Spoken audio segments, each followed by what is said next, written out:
प्रतिज्ञा घेतो की त्वरित 108 नंबरवर ॲम्ब्युलन्सला कॉल करू, आम्ही जीवन रक्षक होऊ।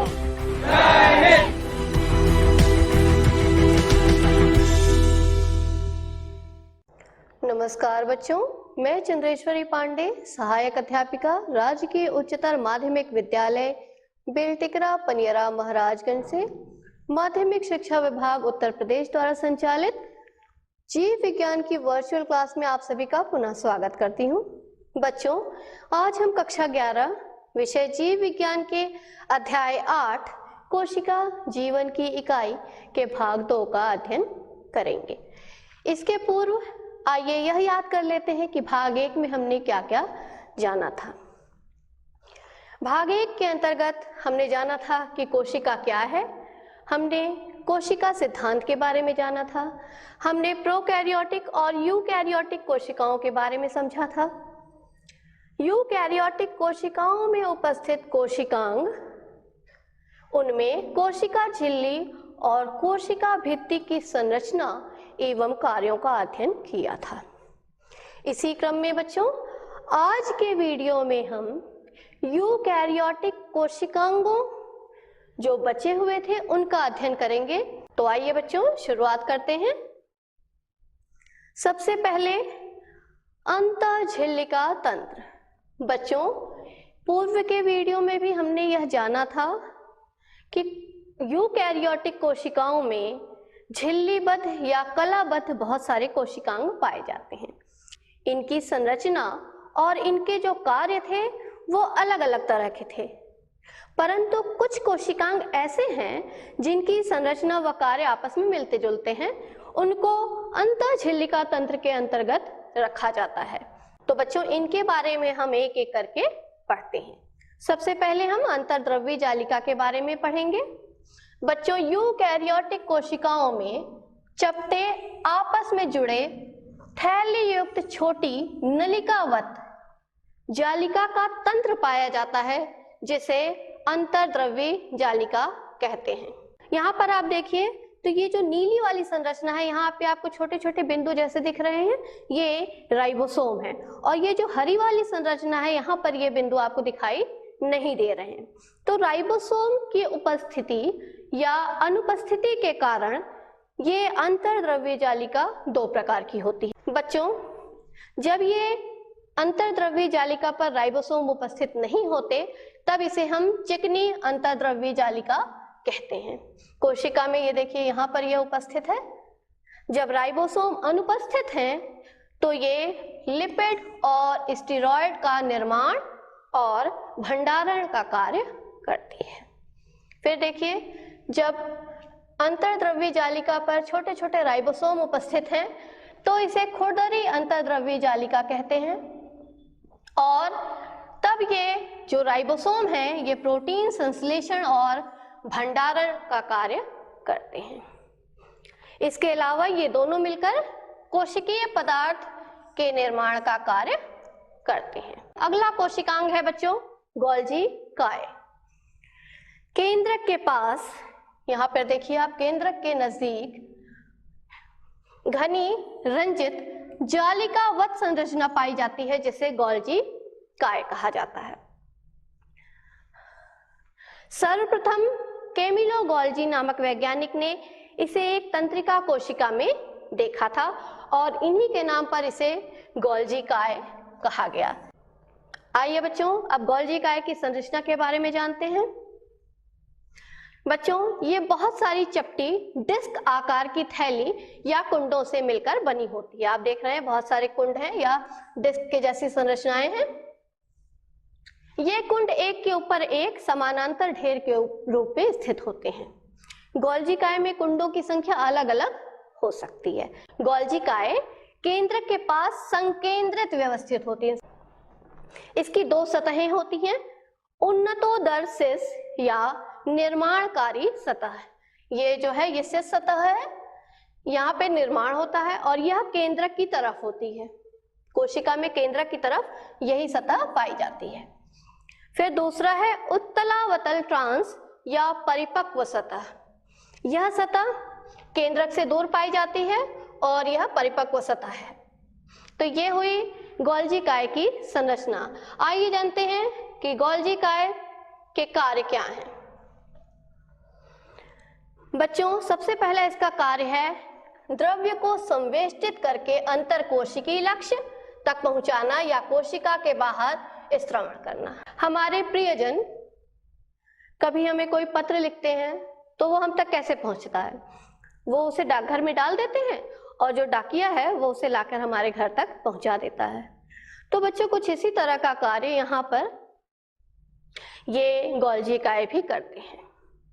आपको मैंने अभी बताया था कि केंद्रक के पास ये पाई जाती हैं गोल्जी काय। तो केंद्रक के पास ये गोल्जी काय है और केंद्रक के पास ये अंतर्द्रव्य जालिका है जिस पर राइबोसोम उपस्थित है। अब ये जो इसका राइबोसोम है बच्चों, ये जो ढेर सारे राइबोसोम है, ये प्रोटीन का संश्लेषण करते हैं। अभी मैंने आपको बताया कि ये प्रोटीन का संश्लेषण करते हैं। वो प्रोटीन सिस सतह से यहाँ पर प्रवेश करती है। अब ये क्या करेगा? इस प्रोटीन, जो प्रोटीन हमको अंतर्द्रव्य जालिका से मिली है, उसको रूपांतरित करेगा अन्य प्रोटीनों में और उसको चारों ओर से घेर कर, प्रोटीन को चारों ओर से घेर कर, जिसको हम कह सकते हैं पैक करके या संवेष्टित करके, ये ट्रांस सतह की ओर भेजेगा। इसका उपयोग कोशिका के अंदर भी हो सकता है। यहाँ पे देखिए एक पुटिका निकली, ये कोशिका के अंदर भी इसका उपयोग हो सकता है और ये पुटिका बाहर की ओर खुल सकती है और अपने लक्ष्य तक ये प्रोटीन पहुंच सकता है। तो इसको हम एक तरह से कह सकते हैं कि ये कोशिका का डाकिया है जो पत्रों को या प्रोटीनों को उनके लक्ष्य तक पहुंचाता है। अगला, ये ग्लाइकोप्रोटीन और ग्लाइकोलिपिड के निर्माण का प्रमुख स्थल भी है। कोशिकांग है लयनकाय। बच्चों, ये झिल्ली युक्त पुटिका संरचना होती हैं। कैसे बनती हैं? संवेष्टन विधि द्वारा गोल्जी काय में बनती हैं। यहाँ पे देखिए ये गोल्जी काय है और यहाँ पे संवेष्टन विधि द्वारा इसको पैक कर दिया गया है या संवेष्ट कर दिया गया है और ये लयनकाय या लाइसोसोम का निर्माण इस विधि द्वारा गोल्जी काय से होता है। बच्चों, लयनकाय पुटिकाओं में विभिन्न प्रकार के एंजाइम होते हैं जैसे हाइड्रोलेसिस, लाइपेसिस आदि, और ये एंजाइम अम्लीय परिस्थितियों में ही सर्वाधिक सक्रिय होते हैं। लयनकाय की संरचना आप देखिए, बाहर आवरण है और अंदर ढेर सारे एंजाइम भरे हुए हैं।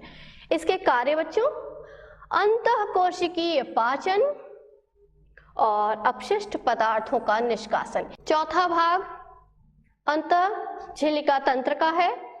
रसधानी। बच्चों, जब वैज्ञानिकों ने पादप कोशिकाओं को देखा तो उन्हें दिखा कि कोशिकाओं में बीच बीच में बड़े बड़े रिक्त स्थान हैं। उन्होंने रसधानी या रिक्तिका या वैक्यूल कहा।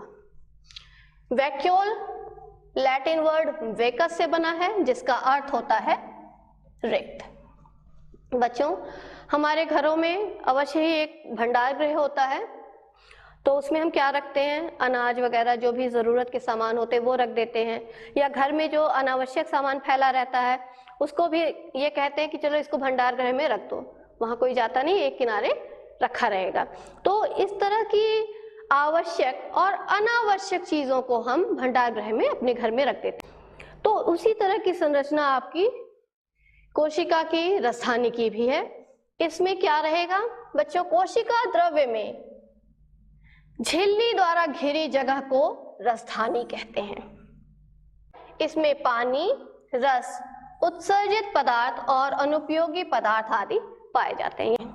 रसधानी एकल झिल्ली से आवृत होती है और इस झिल्ली को कहते हैं टोनोप्लास्ट।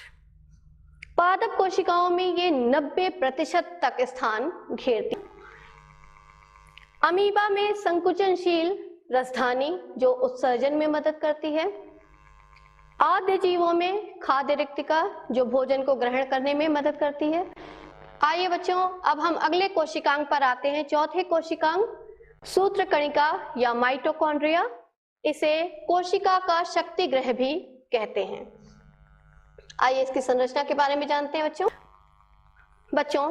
तश्तिरनुमा बेलनाकार आकृति की संरचनाएं जो कोशिका में पाई जाती हैं। इसकी लंबाई 1.0 से 4.1 माइक्रोमीटर तक हो सकती है। इसका व्यास 0.02 से 1 या औसतन 0.5 माइक्रोमीटर तक होता है। ये दोहरी झिल्ली युक्त संरचना है। बाहरी झिल्ली जो है वो बाह्य कक्ष का निर्माण करती है या बाह्य सतत सीमा को बनाती है, और आंतरिक झिल्ली भीतरी कक्ष का निर्माण करती है और इसके अंदर तरल भरा होता है जिसे हम आधात्री या मैट्रिक्स कहते हैं। और ये जो आंतरिक झिल्ली है, इसको आप अगर अंदर की ओर देखें तो इसका अंतर्वलन होता है अंदर की ओर, जिससे उंगली नुमा प्रवर्ध बन जाते हैं, जिसे बोलते हैं क्रिस्टी। आधात्री में एकल वृत्ताकार डीएनए और 70S प्रकार के राइबोसोम भी पाए जाते हैं। अब जानते हैं माइटोकॉन्ड्रिया या सूत्रकणिका के क्या कार्य हैं। सूत्रकणिका वायवीय श्वसन स्थल है। यहाँ पर ऐसे एंजाइम उपस्थित होते हैं जो वायवीय श्वसन में सहयोग प्रदान करते हैं। इसी कारण से इन्हें कोशिका का शक्तिगृह कहते हैं। क्यों? क्योंकि यहाँ पर श्वसन संबंधी सभी प्रक्रियाएं होंगी और इस प्रक्रिया के द्वारा ऊर्जा का उत्पादन होता है। इस कारण इन्हें कोशिका का शक्तिगृह कहा जाता है। अगला है बच्चों लवक। बच्चों लवक 3 प्रकार के होते हैं। हरित लवक, इनमें हरे रंग का वर्णक जिसे पर्णहरित कहते हैं पाया जाता है, जिसकी वजह से आपको सभी जो पौधों की पत्तियां हैं वो हरी दिखाई देती हैं। अगला है वर्णी लवक। वर्णी यानी रंग। तो जो फूल और फलों में जो रंग होते हैं वो इस वर्णी लवक के कारण होते हैं। ये कैरोटिनॉइड होते हैं और पुष्पों और फलों को पीला, नारंगी आदि रंग प्रदान करते हैं। तीसरा प्रकार है अवर्णी लवक। ये रंगहीन लवक हैं। इनमें कोई भी रंगीन वर्णक नहीं पाया जाता। अब आइए जानते हैं इन वर्णकों के क्या कार्य हैं। बच्चों लवकों के कार्य में देखिए, सबसे पहले हरित लवक। हरित लवक प्रकाश संश्लेषण का कार्य करेगा। प्रकाश संश्लेषण प्रक्रिया में पौधे प्रकाशीय ऊर्जा का उपयोग करते हैं और अपने भोजन का निर्माण स्वयं करते हैं और स्वपोषी कहलाते हैं। तो ये कार्य होगा हरित लवक में। दूसरा है वर्णी लवक। पुष्पों और फलों को आकर्षक रंग प्रदान करना। इसी प्रकार अवर्णी लवक खाद्य पदार्थों का संग्रह करते हैं। अवर्णी लवक जब प्रोटीन का संग्रह करेंगे तो ये कहलाएंगे प्रोटीन लवक। जब ये मंड का संग्रह करते हैं तो ये मंड लवक कहलाते हैं।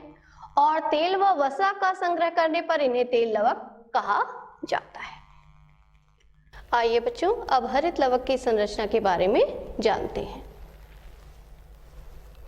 बच्चों हरित लवक दोहरी झिल्ली युक्त संरचना है। अंतर झिल्ली से घिरा हुआ भीतरी स्थान पीठिका या स्ट्रोमा कहलाता है। यहाँ 2 झिल्लियां हैं, ये बाहरी और ये आंतरिक।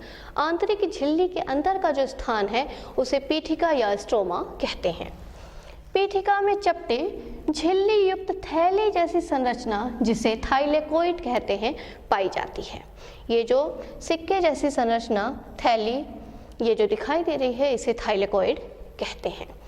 थाइलेकोइड सिक्कों के चट्टों की भांति ढेर के रूप में व्यवस्थित रहते हैं जिसे ग्रेना कहते हैं। जैसे एक के ऊपर एक सिक्के रखे जाते हैं उसी तरह से ये एक के ऊपर एक व्यवस्थित होते हैं और इसे ग्रेना कहते हैं। विभिन्न थाइलेकोइड को जोड़ने वाली झिल्ली नुमा नलिकाएं होती हैं जिन्हें कहते हैं पीठिका पटलिका। यहाँ पर आप देखिए कुछ नलिकाएं हैं जो इन्हें जोड़ती हैं और पीठिका पटलिका कहलाती हैं। छोटा द्विलड़ी वृत्ताकार डीएनए और 70S प्रकार के राइबोसोम इसमें पाए जाते हैं। आगे बढ़ने के क्रम में आइए हरित लवक के कार्यों के बारे में जानते हैं। हरित लवक के थाइलेकोइड में पर्णहरित उपस्थित रहता है जिसकी सहायता से ये प्रकाश संश्लेषण नामक प्रक्रिया के द्वारा अपना भोजन स्वयं बनाते हैं। प्रकाश संश्लेषण प्रक्रिया में 2 चरण होते हैं। पहला चरण प्रकाशीय अभिक्रिया, यह हरित लवक के ग्रेना में होता है, और दूसरा अप्रकाशीय अभिक्रिया जो हरित लवक की पीठिका या स्ट्रोमा में होता है। और ये अपना भोजन स्वयं बना लेते हैं पौधे, इसलिए इन्हें स्वपोषी कहते हैं। और यह कोशिकांग हरित लवक कोशिका का रसोई घर भी कहा जाता है, क्योंकि पौधे के लिए भोजन का निर्माण इसी कोशिकांग में होता है। ये जो लवक हैं, इनका रूपांतरण एक अवस्था से दूसरे में होता है। कच्चा फल होता है टमाटर का तो वो हरे रंग का दिखाई देता है, और जब पक जाता है तो वो लाल रंग का दिखाई देता है। तो ये जब हरा टमाटर था तो यहाँ पे कौन सा वर्णक उपस्थित था? हरित लवक। और जब फल पक गया, ये टमाटर जब पक गया तो ये हरित लवक वर्णी लवक में परिवर्तित हो गया। अब आगे चलते हैं बच्चों और अगले कोशिकांग के बारे में जानते हैं। ये कोशिकांग है राइबोसोम, इसे कोशिका की प्रोटीन फैक्ट्री कहा जाता है। आइए जानते हैं बच्चों इसके बारे में। इसकी खोज सर्वप्रथम जॉर्ज पैलेट ने 1953 में की थी। ये राइबोन्यूक्लिक अम्ल और प्रोटीन की बनी हुई झिल्ली रहित संरचना है जो प्रोटीन संश्लेषण का प्रमुख स्थल है। 70 प्रकार के राइबोसोम जो प्रोकैरियोटिक कोशिका में पाए जाते हैं वो 50S और 30S 2 सब यूनिट के मिलने से बनते हैं।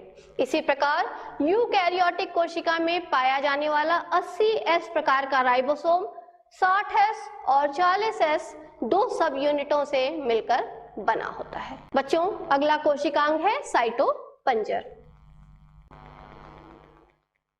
साइटोपंजर बच्चों हमारे शरीर की या जंतुओं के शरीर की एक विशिष्ट रचना होती है। यह रचना क्यों होती है, किस प्रकार होती है? हमारे शरीर के अंदर एक हड्डियों का ढांचा है जिसकी वजह से हमारे शरीर की एक निश्चित आकृति बनी हुई है। इसी प्रकार कोशिकाओं में हड्डियां तो नहीं पाई जाती, तो वहां पे क्या है, प्रोटीन के बने हुए तंतु का एक ढांचा पाया जाता है जिसकी वजह से उनका एक निश्चित आकार और आकृति बनी रहती है। तो साइटोपंजर को अगर हम अलग करके देखें तो साइटो का अर्थ है कोशिका और पंजर का अर्थ है हड्डियों का ढांचा। कोशिका में पाया जाने वाला प्रोटीन युक्त जालिका व तंतु पाए जाते हैं। जो यहाँ पे देखिए जालिका की तरह तंतु पाया जा रहा है, मध्यस्थ तंतु, सूक्ष्म नलिकाएं, सूक्ष्म तंतु, ये तंतुओं का जाल साइटोपंजर कहलाता है। साइटोपंजर का कार्य, इसका कार्य है, सबसे मुख्य कार्य है यांत्रिक सहायता प्रदान करना, कोशिका के आकार को बनाए रखना और कोशिका द्रव्य की गति में सहायता प्रदान करना। बच्चों अगला देखते हैं। अगला कोशिकांग है पक्षमाभ व कशाभिका। पक्षमाभ और कशाभिकाएं रोम सदृश कोशिका झिल्ली पर मिलने वाली अपवृद्धि हैं। पक्षमाभ क्या है? ये छोटी रोम सदृश संरचना है जो कोशिका की या उसके चारों तरफ मिलने वाले द्रव्य की गति में सहायक होता है। ये देखिए इस कोशिका के चारों तरफ छोटी छोटी रोम सदृश संरचनाएं हैं जिसे पक्षमाभ या सीलिया कहते हैं। इसकी गति पतवार के जैसी होती है, जैसे नाव की पतवार चलती है उसी तरह ये गति करते हैं। अगला है कशाभिका।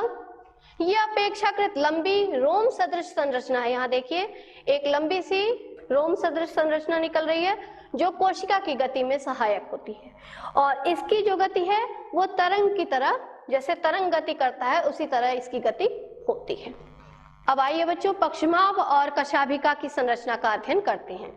ये जीव द्रव्य झिल्ली से ढके रहते हैं। सबसे बाहर देखिए जीव द्रव्य झिल्ली है।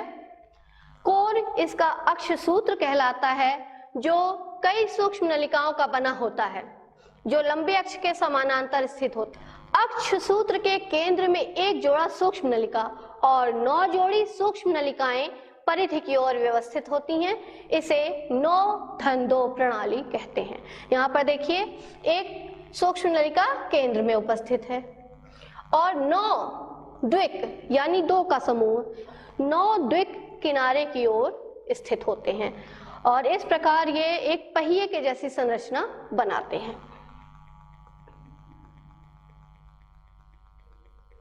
केंद्रीय सूक्ष्म नलिका केंद्रीय आवरण से घिरी होती है। ये जो लाल रंग का दिख रहा है ये केंद्रीय आवरण है। जो परिधीय द्विक दंड, ये परिधीय द्विक थे जो हमने दो का समूह बताया, इन द्विक से एक दंड निकला हुआ है, उससे भी ये केंद्रीय नलिका जुड़ी रहती है। इस प्रकार 9 अरीय तान बनती है। पक्षमाप और कशाभिका तारक केंद्र सदृश संरचना से निकलते हैं, जिसे आधारीय काय कहते हैं। यहाँ पे आप चित्र में देखिए बच्चों, तो ये संरचना अलग है और इसके आधार की संरचना अलग है। यहाँ पर द्विक थे, यहाँ पर आपको 9 त्रिक दिख रहे हैं। त्रिक का अर्थ है 3 का समूह। आइए इसके बारे में आगे जानते हैं।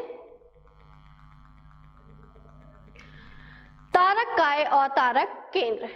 तारक काय कोशिका में केंद्रक के पास पाया जाता है और इसमें 2 तारक केंद्र होते हैं जो एक दूसरे के लंबवत स्थित होते हैं। आइए इसकी संरचना के बारे में जानते हैं। तारक काय 2 बेलनाकार संरचनाओं, जिन्हें तारक केंद्र कहते हैं, से बना एक अंगक है। दोनों तारक केंद्र एक दूसरे के लंबवत स्थित होते हैं, अभी मैंने आपको बताया। यह अक्रिस्टलीय परिकेंद्रीय द्रव से घिरा होता है। तारक केंद्र की संरचना बैलगाड़ी के पहिए की तरह होती है। देखिए आप यहाँ पर केंद्र में नाभि है और किनारे की तरफ 9 त्रिक हैं, यानी 3 नलिकाओं का समूह। प्रत्येक तारक केंद्र 9 जोड़ी ट्यूब्यूलिन तंतुओं के बने होते हैं और यह त्रिक तंतु मध्य नाभि के चारों ओर स्थित रहता है। प्रत्येक तंतु में 3 सूक्ष्म नलिकाएं एक रेखा में स्थित होती हैं। ये देखिए तीनों सूक्ष्म नलिकाएं एक रेखा में हैं और नाभि से जुड़ी हुई हैं और परिधि की ओर लगी हुई हैं। पास के त्रिक आपस में जुड़े होते हैं और यह त्रिक केंद्र में नाभिक से भी जुड़ा होता है। इसका अर्थ है कि ये जो त्रिक है ये आपस में भी जुड़े होते हैं और केंद्र में नाभि से भी जुड़े होते हैं। आइए बच्चों अब तारक केंद्र और तारक काय के कार्यों के बारे में जानते हैं। पक्षमाप और कशाभिका के आधारीय काय बनाता है। अभी आपने पढ़ा कि पक्षमाप और कशाभिका का जो आधारीय काय था वो इसी तारक काय से बना हुआ था। जंतु कोशिका विभाजन के समय तर्क उपकरण बनाता है। आगे बढ़ते हैं बच्चों और अगले कोशिकांग को देखते हैं। अगला कोशिकांग है केंद्रक, कोशिका का नियंत्रक।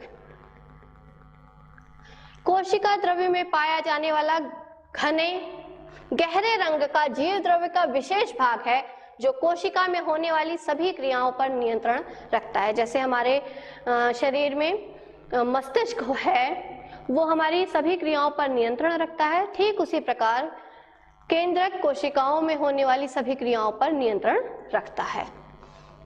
इसकी खोज रॉबर्ट ब्राउन ने 1831 के पूर्व की थी।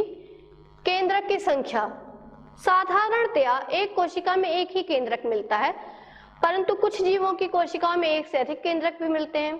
जैसे हमारी पेशी की कोशिकाओं में एक से अधिक केंद्रक पाए जाते हैं। इसी तरह कुछ परिपक्व कोशिकाएं केंद्रक रहित होती हैं, जैसे स्तनधारी जीवों में लाल रक्ताणु।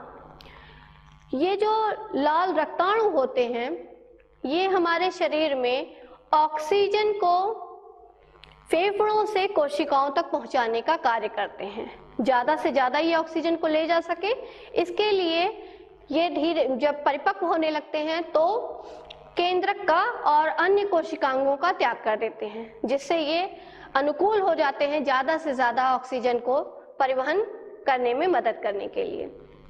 आइए बच्चों आगे चलते हैं और केंद्रक की संरचना के बारे में जानते हैं। केंद्रक के 4 मुख्य भाग होते हैं। केंद्रक आवरण, केंद्रक द्रव्य आधात्री, केंद्रिका, क्रोमेटिन, जालिका। सबसे पहले केंद्रक आवरण। ये 2 समानांतर झिल्लियों का बना हुआ होता है और इन झिल्लियों के बीच 10 से 50 नैनोमीटर रिक्त स्थान होता है, जिसे परिकेंद्र की अवकाश कहते हैं। इसकी बाह्य झिल्ली अंतर्द्रव्य जालिका से सतत रूप से जुड़ी रहती है। निश्चित स्थानों पर दोनों झिल्लियां संगलित हो जाती हैं और केंद्रक छिद्र का निर्माण करती हैं। इन छिद्रों से आरएनए और प्रोटीन के अणु केंद्रक से कोशिका द्रव्य और कोशिका द्रव्य से केंद्रक में आते जाते रहते हैं। अगला है केंद्रक द्रव्य या केंद्रकीय आधात्री। यह केंद्रक आवरण से घिरा हुआ अर्ध तरल पदार्थ है जिसमें केंद्रिका व क्रोमेटिन उपस्थित रहते हैं। अब केंद्रिका क्या है? केंद्रिका झिल्ली रहित, इसमें झिल्ली नहीं पाई जाती, वह संरचना है जिसका द्रव्य केंद्रक से सतत संपर्क में रहता है। यह सक्रिय राइबोसोमल आरएनए के संश्लेषण का स्थल है। बच्चों, केंद्रक का अगला भाग है क्रोमेटिन। अंतरावस्था में केंद्रक में ढीली ढाली और अस्पष्ट न्यूक्लियोप्रोटीन तंतुओं की जालिका मिलती है जिसे क्रोमेटिन कहते हैं। अंतरावस्था वह अवस्था जब कोशिका का विभाजन नहीं हो रहा होता है, तब ये अस्पष्ट न्यूक्लियोप्रोटीन तंतुओं के रूप में पाया जाता है। क्रोमेटिन में डीएनए और क्षारीय प्रोटीन हिस्टोन मिलता है। कोशिका विभाजन के समय ये जो क्रोमेटिन पाया जा रहा है केंद्रक के अंदर, ये संघनित होकर गुणसूत्र के रूप में दिखाई देता है। आइए बच्चों आगे चलते हैं और गुणसूत्र के बारे में जानते हैं। गुणसूत्र सभी वनस्पतियों और प्राणियों की कोशिकाओं में पाया जाने वाला तंतु रूपी पिंड है जो आनुवंशिक गुणों को निर्धारित व संचरित करता है। एक पीढ़ी से दूसरी पीढ़ी में गुणों को पहुंचाने का कार्य करता है। यही कारण है कि हम अपने जनकों की तरह दिखाई देते हैं। प्रत्येक प्रजाति में गुणसूत्रों की संख्या निश्चित होती है। जैसे मानव के कोशिका में गुणसूत्रों की संख्या 46 होती है जो 23 के जोड़े में व्यवस्थित रहते हैं। गुणसूत्र में एक प्राथमिक संकीर्णन मिलता है जिसे गुणसूत्र बिंदु या सेंट्रोमियर भी कहते हैं। इस पर बिंब आकार की संरचना मिलती है जिसे काइनेटोकोर कहा जाता है।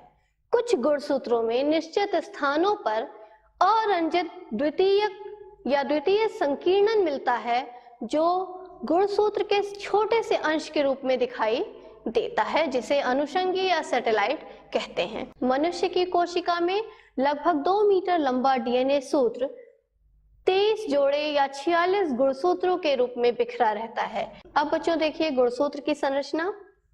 यहाँ पर गुणसूत्र के एक तंतु को दिखाया गया है। यहाँ पर आप देखिए तो जो हिस्टोन प्रोटीन है पीले रंग का जो आपको दिखाई दे रहा है गोले नुमा, ये हिस्टोन प्रोटीन है जिस पर डीएनए कुंडलित रहता है और अति कुंडलित होकर गुणसूत्र के रूप में कोशिका के केंद्रक में पाया जाता है। गुणसूत्रों के प्रकार।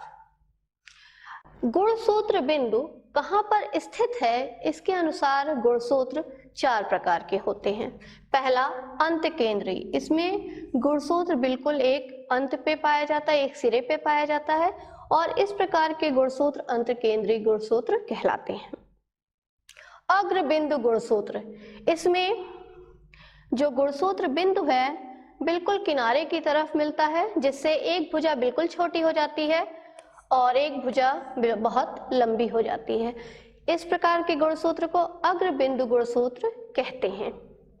उप मध्य केंद्रीय गुणसूत्र, यहाँ पर ये गुणसूत्र बिंदु केंद्र से थोड़ा हटकर स्थित होता है जिससे एक भुजा छोटी रहती है और दूसरी भुजा अपेक्षाकृत लंबी रहती है। इस प्रकार के गुणसूत्र उप मध्य केंद्रीय गुणसूत्र कहलाते हैं। अगला बच्चों मध्य केंद्रीय, यहाँ पर गुणसूत्र बिल्कुल मध्य में स्थित है और इसी कारण दोनों ही भुजाएं लगभग बराबर हैं। इस प्रकार के गुणसूत्र मध्य केंद्रीय गुणसूत्र कहलाते हैं। अगला कोशिकांग है सूक्ष्मकाय। पौधों और जंतु कोशिका में पाई जाने वाली बहुत सारी झिल्ली आवृत सूक्ष्म थैलियां मिलती हैं जिन्हें सूक्ष्मकाय कहते हैं। तो ये हुआ बच्चों विभिन्न कोशिकांगों के संरचना और कार्यों का वर्णन। और यह है आपका गृह कार्य। आप इसका स्क्रीनशॉट लेकर रख लें और इसे खुद से हल करने का प्रयास करें। यदि इसमें कोई दिक्कत आती है तो वीडियो को पुनः देखें, आपकी दिक्कतों का समाधान अवश्य ही हो जाएगा। धन्यवाद।